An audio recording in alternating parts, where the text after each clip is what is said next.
আসসালামু আলাইকুম। সবাই কেমন আছেন? আমি আলহামদুলিল্লাহ ভালোই আছি।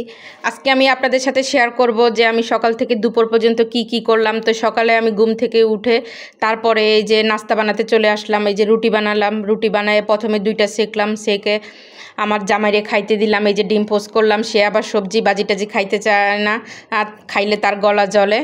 তো তারপরে তারে ডিম পোস্ট করে দিলাম, করে দিয়ে তারপর বাকি রুটিগুলি আমি বেললাম, বেলার পরে তারপরে আবার সেকলাম বাকিগুলি, সবগুলি সেকে তারপর আমি ডিম পোস্ট করলাম আমার জন্যে। ডিম পোস্ট করে তারপর আমি নাস্তা খাইলাম।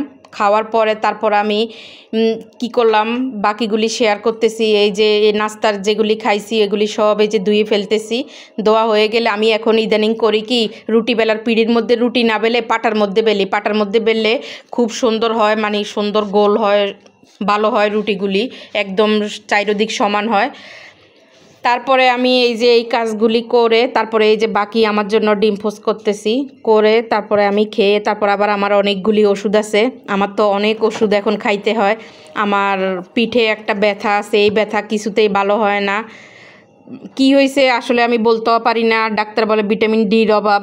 এখন ভিটামিন ডির অভাবে আমি তো আসলে অনেকটাই পঙ্গুর মতো হয়ে যাইতেছে। আমার পিঠে অনেক ব্যথা, তার উপরে আবার পেজে এই যে কাজ করা লাগে, ঠিকভাবে ঘুমাইতে পারি না।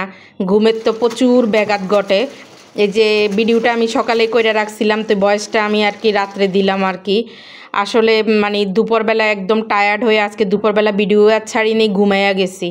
ঘুমায় যায় পরে ঘুমের থেকে উঠা তারপরে করছি। আর এখানে আপনাদের সাথে শেয়ার করতেছি আমি অনলাইন থেকে 5টা 3 পিস নিয়ে আসছি, কারণ রোজার মধ্যে আনা যাবে না, টেইলার্সের কাছে ঘোরাঘুরি করা যাবে না, সময় পাওয়া যাবে না। আগে অনেক জোর ছিল, ঘুরতে পারছি, এখন নিজেই অসুস্থ হয়ে গেছি। এজন্য চাই যে রোজার মধ্যে আর বের হবো না, কারণ রোজা রাইখা বের হওয়া অনেক কষ্ট হয়ে যাইব। এই ফাঁকে এই যে খিচুড়ি ডাউল ভিজায় রাখছিলাম, তারপরে চাউলও ভিজায় রাখছি, তারপরে এই যে খিচুড়ি রান্না করলাম। এই ভিডিওটা কিন্তু অনেক বড় হয়েছে, প্রায় 30-35 মিনিটের মতো। আমি এটাকে একদম টেনে টেনে ছোট করে ফেলছি, কারণ বড় ভিডিও কেউ দেখবে না। এখানে খিচুড়ি রান্না করছি, আর এখানে আমি সব মশলা দিয়ে একসাথে করে তারপর মুরগিটা রান্না করছি। তারপরে একটুখানি ভর্তা বাড়ছি বেটে, তারপরে আমি করছি ভর্তাটা আগে শুটকিটা টেলে নিয়ে আমি গোসল করে আসছি। গোসল করে এসে তারপর আমি ভর্তা বেটে ওই ফাঁকে আবার ওই যে মেয়েটা ঘর মুছতে আসে, আর আমি ফার্নিচারগুলিও মুছে দিতেছি। ফার্নিচার তো আর মেয়েরাতে মশাই না, আমি মুছি।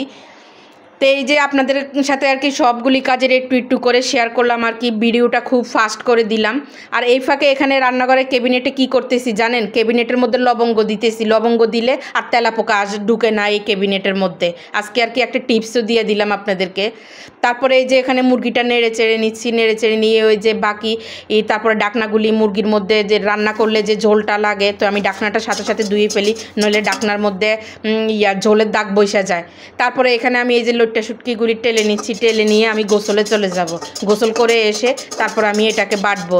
এই যে আমি এগুলি টালার পরে আমি এই যে গোসল করে আসছি। গোসল করে এসে এই যে পাটা দিয়ে, এই পাটাটা নতুন আমি কিনছি। আমার আগের একটা বড় পাটা ছিল, আমার বিয়ের সময় আমার জামাই এত বড় একটা পাটা কিনে আনছে, বলে আমার বউ বড়, আমি এই পাটাও কিনে নিয়ে আসছি বড়। এই আজকে 24 বছর আমি এই বড় পাটা দিয়ে করছি। আর এখন আমি তারপরে আমি নিজের টাকা দিয়ে এই যে ছোট পাটা একটা কিনে আনছি। ছোট পাটার মধ্যে বাটতে অনেক সুবিধা হয়। তো আপনাদের সাথে আর কি এই 4-5 মিনিটে যা পারলাম আর কি শেয়ার করলাম, নইলে অনেক বড় হয়ে যায়, কেউ দেখতে চায় না। তো এই যে ভর্তাটা আমার বাটা হয়ে গেল, তারপর আমি আপনাদেরকে দেখাইয়া দিচ্ছি যে আজকে আমি কি রান্না করলাম। খিচুড়ি রান্না করলাম, মুরগি রান্না করলাম, আর ভর্তা। আগের চাইতে আসলে রান্না অনেক কমে করি, সময়ও পাওয়া যায় না। আমি টিপসের রিল ভিডিও ছাড়ি, তো ওই জন্য আসলে সময়ও পাওয়া যায় না। তো আজকে আর কি এগুলি রান্না করলাম আর আপনাদের সাথে শেয়ার করলাম। তো সবাই ভালো থাকবেন, সুস্থ থাকবেন। আমার 34,500 না, আমার এই যে আর মনে হয় অল্প কিছু ফলোয়ার হইলে 35,000 ফলোয়ার হয়ে যাবে শাহনাজ ব্লগ পেজে। তো সবাই দোয়া করবেন। আমার ইউটিউব চ্যানেলও 2200-র উপরে সাবস্ক্রাইবার হয়েছে। তো সবাই আসলে সাপোর্ট করছেন বলে এত দূর আসতে পারছি, সবার সহযোগিতায়। সবাই ভালো থাকবেন, সুস্থ থাকবেন। আজকের মতো আল্লাহ হাফেজ।